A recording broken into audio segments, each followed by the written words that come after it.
Welcome back to Sunny Stocks India.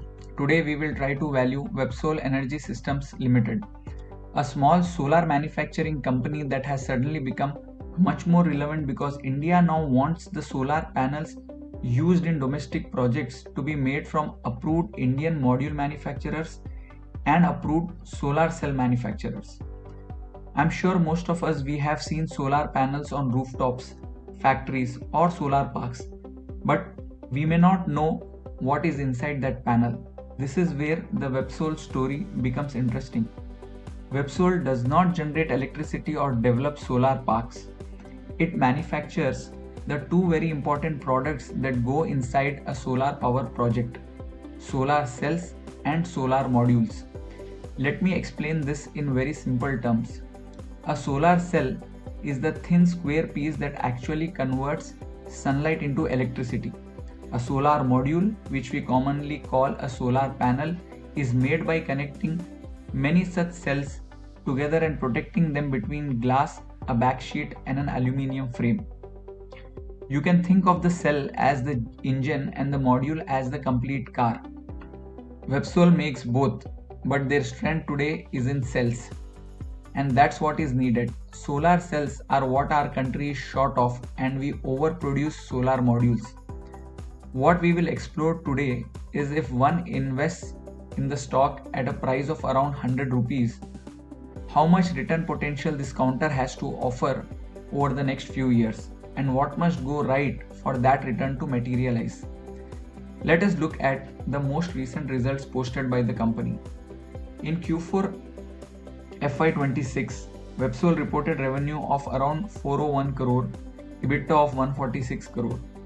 For the full year, the revenue was 1049 crore, EBITDA was 429 crore, and profit after tax was around 303 crore. This was very strong year, and it also shows that the new cell capacity started in late September of 2025 has started contributing meaningfully.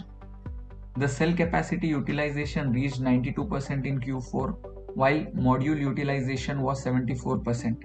In simple words, almost the entire available cell factory was busy.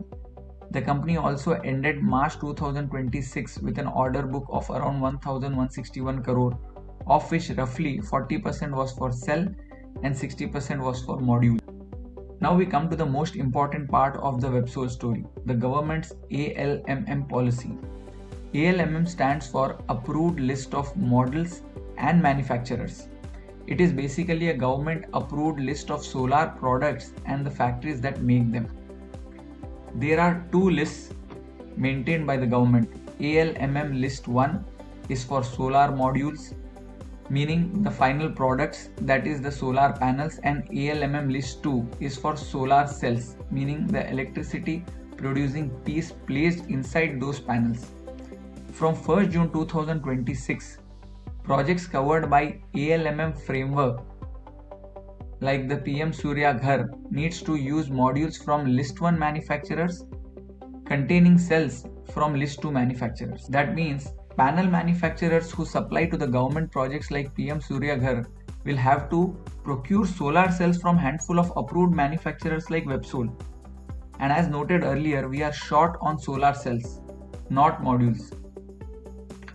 Another twist is the domestic content requirement rule for government-backed solar projects, which is separate condition under certain schemes.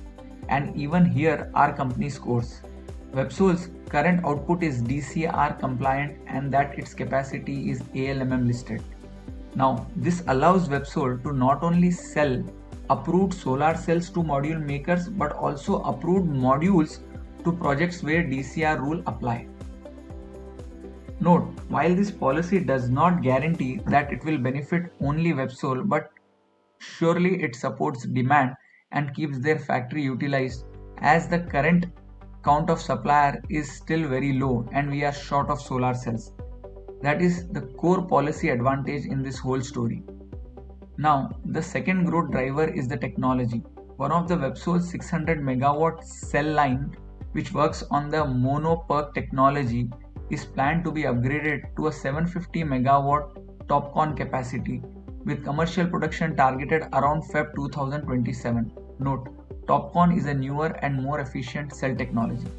Websol is also planning a 4 gigawatt integrated cell and module project in Andhra Pradesh divided in two phases of 2 gigawatt each.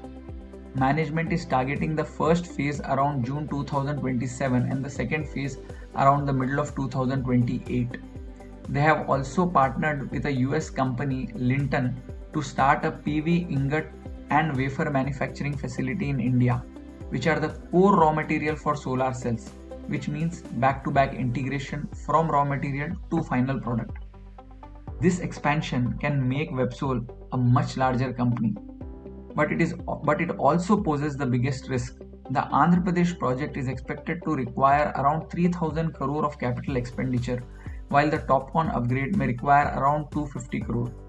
The present balance sheet is comfortable, but the planned expansion is far bigger than the cash currently available. Therefore, the timing of debt drawdown, construction progress, and any future equity dilution must be tracked carefully. Also, another item that needs to be tracked is the promoter's pledge, and it should be monitored until the point that the market receives a verified disclosure from the company. Now let us come to the valuation. Websol is already profitable, so here the simple and more suitable method to value would be price to earnings ratio. Not getting into the complexity of the way I arrived at my base case, I estimate that Websol can earn approximately 12 rupees per share in FY28. Right now it is around 7. If the company executes the TOPCon upgrade, maintains good utilization, and keeps the Andhra Pradesh first phase broadly on schedule, the market can start valuing the stock on these forward earnings over the next 12 to 18 months. I am applying a very conservative 20 times PE multiple to the FY28 estimated EPS of 12, which gives us approximately 240 rupees per share over the next 18 months. In a weak case, if the market gives only 15 times earning, the value would be closer to 180 at an EPS of 12. So, all in all, my view is positive under the assumption that they will execute on this mega capital investment in terms of both timelines and cost of capital. Once they are through this, they would be ripe to become a multi-bagger after crossing the 250 levels. This was my analysis of Websol Energy Systems Limited. Keep tracking the quarterly results and make sure business stays on track and do your own research. Thank you and bye bye.